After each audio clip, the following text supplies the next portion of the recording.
جس جماعت سے سب سے زیادہ محبت کرتا ہوں وہ تبلیغی جماعت ہے، اور باقی ان کے خلاف جتنا لوگ جھوٹ بولتے ہیں، دیوبندی اسٹرانج قسم کے علماء جو ان کا مذاق اڑاتے ہیں کہ یہ ان پڑھ لوگ ہیں اور پھر رہے ہیں، سالموں تم لوگوں نے دین کا کام نہیں کیا، جو اپنی جیب سے خرچ کر کریں ان کے اوپر تم برسے ہوئے ہو، اور جو بریلوی کہتے ہیں یہ یہود و نصارہ کے ایجنٹ ہے، شرم نہیں آتی تم لوگوں کو، جھوٹ بولتے ہو ان کے اوپر، وہ بیچارے اپنی جیب سے لگا کے قربانی کر کے نکلتے ہیں، اللہ نے ان کا اخلاص سن لیا ہے، بھلے آلموسٹ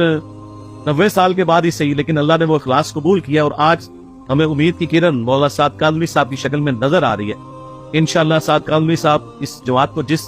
قدر پہ لے کے چل رہے ہیں اس میں مزید امپرومنٹ کریں تو تبلیغی جماعت ایک سونا ہے مسلمانوں کے پاس روحانی طور پر، کام تو بہت اچھا کر رہی تھی، صرف سلیبس سے ہمیں اختلاف تھا، سلوگن بہت اچھا ہے کہ اللہ تعالیٰ کے احکامات کو نبی اسلام کے طریقوں میں پورا کرنا ہے، تو بھائی اللہ تعالیٰ کے احکامات قرآن میں لکھے ہوئے ہیں، نبی اسلام کے طریقے بخاری مسلم میں لکھے ہوئے ہیں، یا ساری مین اسٹریم کی کتابوں کے نوٹس مشکات المصابیح میں جو ایگریڈ